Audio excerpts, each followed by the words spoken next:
네, 남가주 소아과 의사들이 LA 지역의 학교를 즉각 다시 오픈하라라고 촉구하고 나섰습니다. 또 LA 지역의 대표 아이콘이죠. 이 헐리우드 사인. 이것을 다른 글자로 바꾸는 일은 종종 벌어지는데 이번에도 또 그런 일이 발생을 했습니다. 그렇지만 이번에는 좀 다른 부분이 있네요.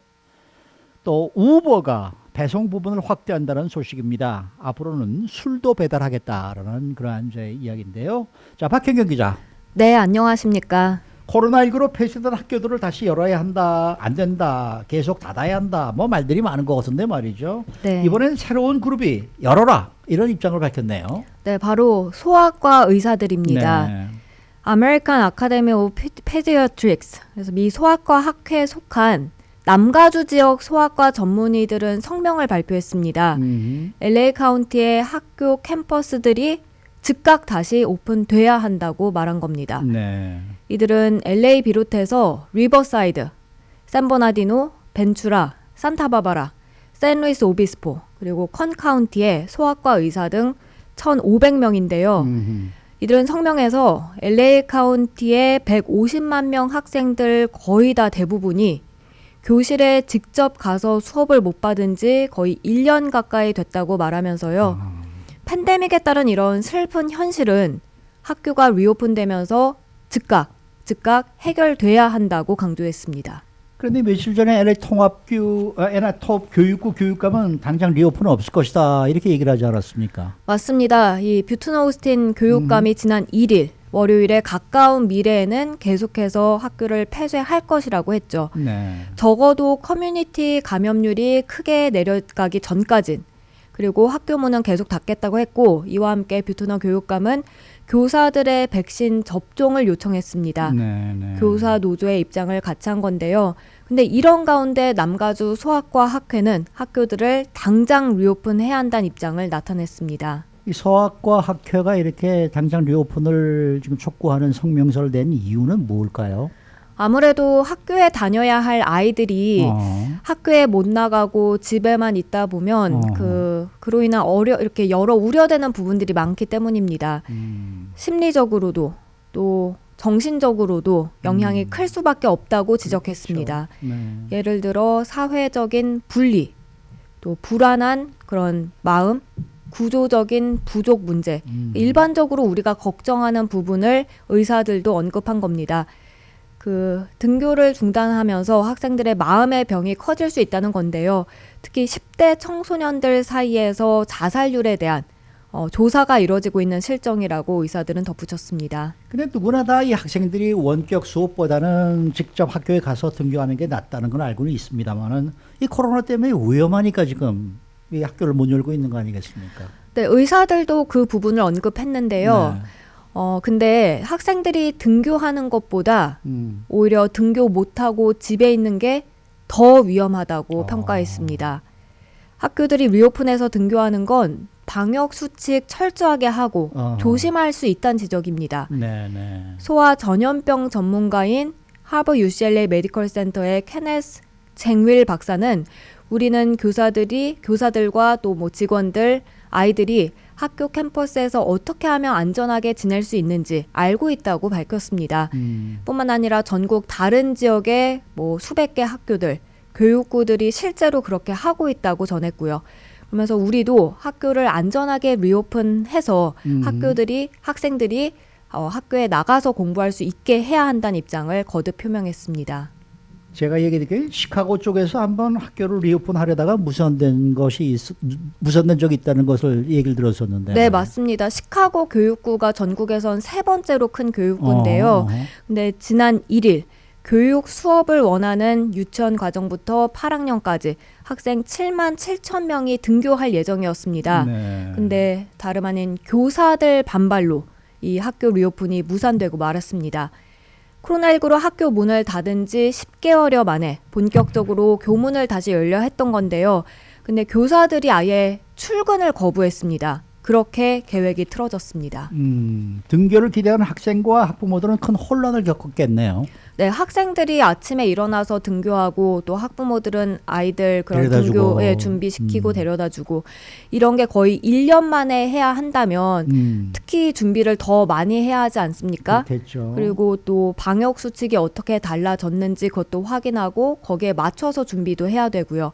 그렇게 안 그래도 혼란이 있을 수 있었는데 교사들의 출근 거부로 리오픈이 무산되는 바람에 학생들과 학부모들 더 큰 혼란을 겪을 수밖에 없었습니다. 그럼 시카고에서는 지금 온라인 수업을 그냥 계속하고 있나요? 네, 그렇습니다.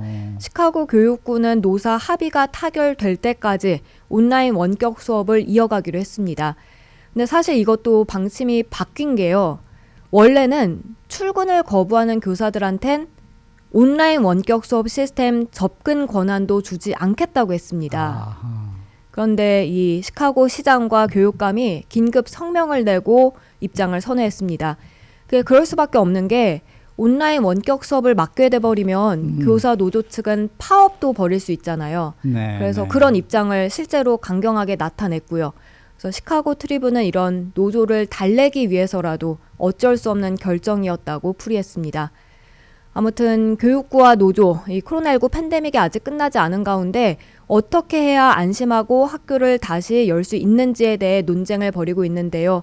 LA 통합교육부에서도 학부모와 이 학생들은 대체로 등교하길 원하는 편이고 그렇겠죠.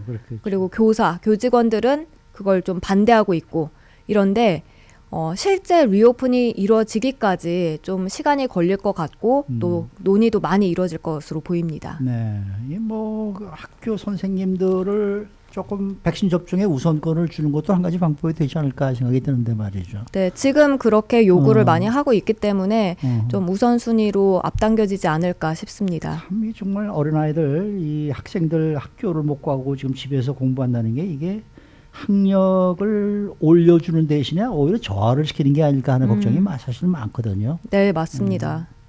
자, 다음 소식입니다. 며칠 전에 이 헐리우드 사인이 다른 글자로 바뀌는 일이 있었죠? 네, 한인타운에서도 사실 이 헐리우드 사인이 보이죠. 근데 1일에 이걸 보신 분이 계실지 모르겠습니다.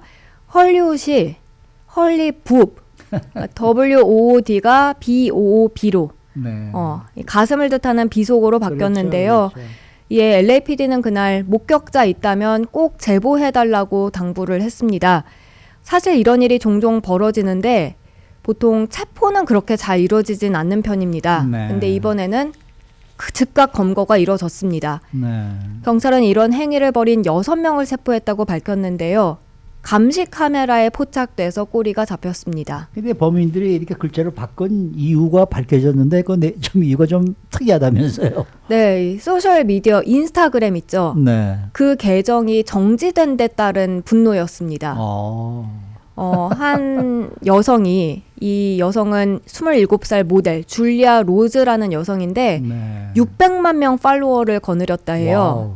근데 처음에 이제 체포됐을 때는 유방암 인식 개선을 위해 그렇게 벌인 일이라고 얘기를 했었는데 사실은 그게 아니라 인스타그램이 노출 관련 규정을 위반했다면서 계정을 폐쇄하니까 여기에 항의하기 위해서 약간 홧김에 그렇게 한 거였습니다. 네. 이 로즈는 성인 잡지 플레이보이 경쟁사로 알려진 샥 매그를 만들어 운영 중인데요.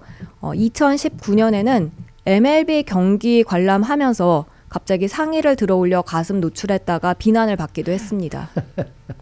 이 헐리우드 사인이 훼손된 것은 이번이 처음이 아니잖아요. 네, 종종 보신 네. 분들도 계시고 뉴스로도 많이 나오는데요. 많이 나왔었죠. 제가 기억하는 건 2017년 1월 1일 새해 첫날이었습니다.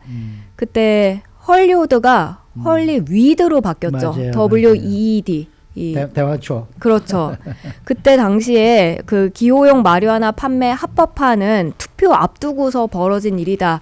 이렇게 얘기가 많이 나왔었는데 경찰은 그냥 신년 맞이해서 저지른 장난이었다고 밝히기도 했습니다. 네. 자, 마지막 소식인데요.